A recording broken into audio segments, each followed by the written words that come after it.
Hello and welcome to the Album Man, and today I'm going to be reviewing A Different Kind of Truth by Van Halen. Okay, so, this is A Different Kind of Truth by Van Halen. It's a 12th studio album, and it was released on February the 6th. So yeah, one of the most anticipated albums of the year by most people. But the question is, does it fall flat on its face, or is it a great comeback album?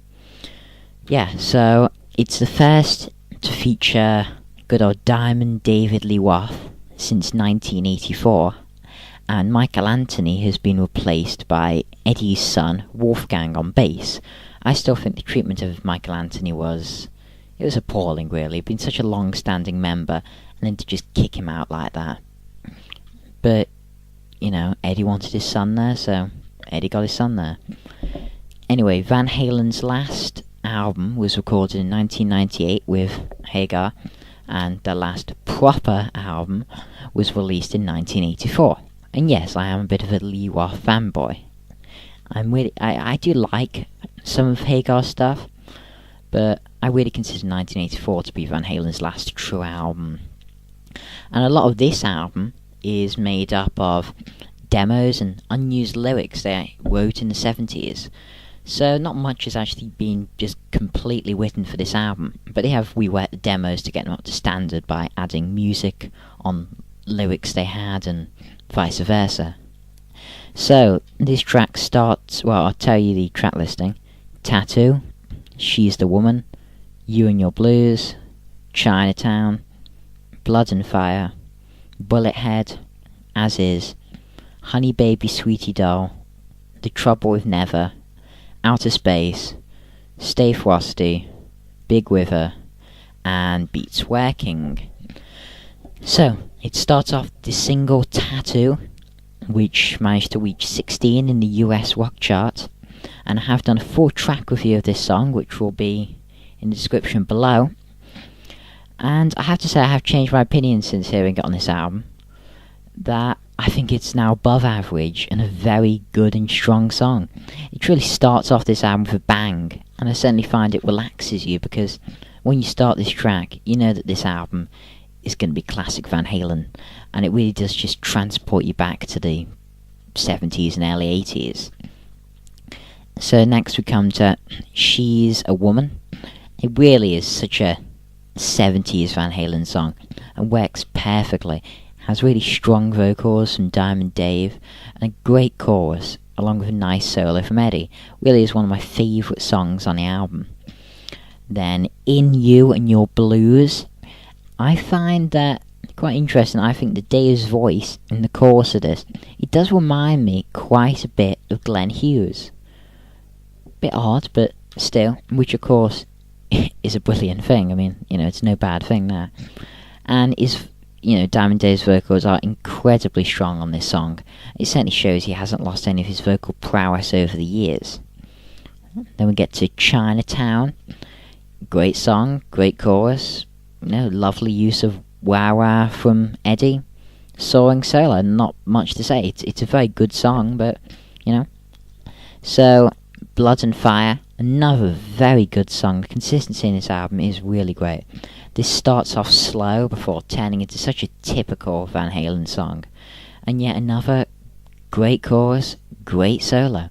I find in this album, the band really it sounds reinvigorated, like Dream Theater did on A Dramatic Turn of Events. There's just an energy to the band, and they appear to have found their chemistry. The same chemistry which made them so brilliant and successful. Okay? Bullet Head. This is definitely the weakest song on the album. In my opinion, there's no doubt about it. I mean, it's alright, it's not bad, but it's easily the worst on the album. It's very fast and up-tempo for Van Halen. It just has weak chorus and weak lyrics, and just nothing very special about it. The only redeeming feature is the fact that there is just some random scream at the end. Seriously, just listen to the end of it, and you'll hear quite quietly just a random scream. Who knows why? Anyway, next, good old As Is. Now this is a very good example of David Lee Roth's lack of writing ability, lyric-wise. I mean, the line which is in the chorus has, "This day's donezo, let's have some funzo." I mean, what the hell is that actually meant to mean?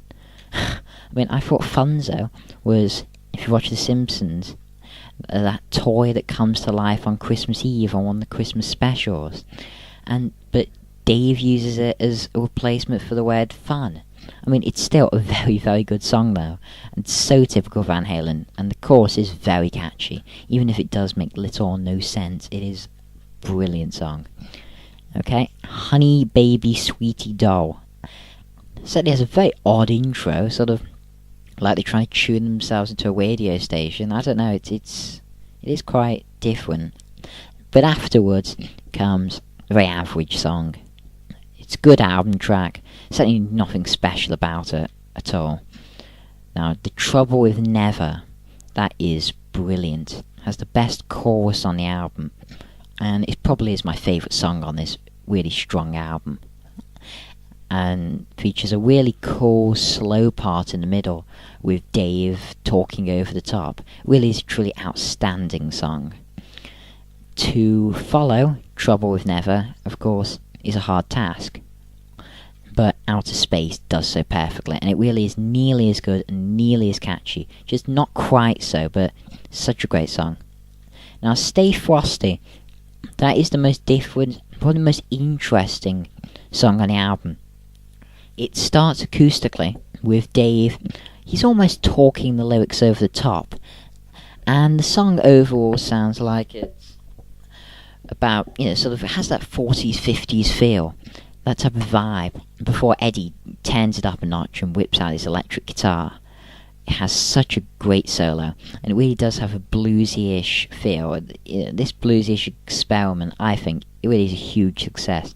It's one of the best songs on the album, as well as having one of the best solos on the album. And I would say it is the best solo on the album, or solos. And some of my favourite guitar work by Eddie, full stop. Brilliant song. Then Big River tries to trick you into thinking it's going to be a slower song at the start, but it's not at all. And it has that classic Van Halen sound, vibe, and chorus. Again, the guitar solos soar and mesmerize you, and you feel as if you're forced into a trance-like state listening to it. And last, but by no means least at all, is Beats Workin'. This song, it's such a brilliant way to end an album. It just sums up everything Van Halen is about. It has the typical Eddie riffs, catchy chords to die for. It truly is Van Halen at their best. So overall then, Van Halen, they're back.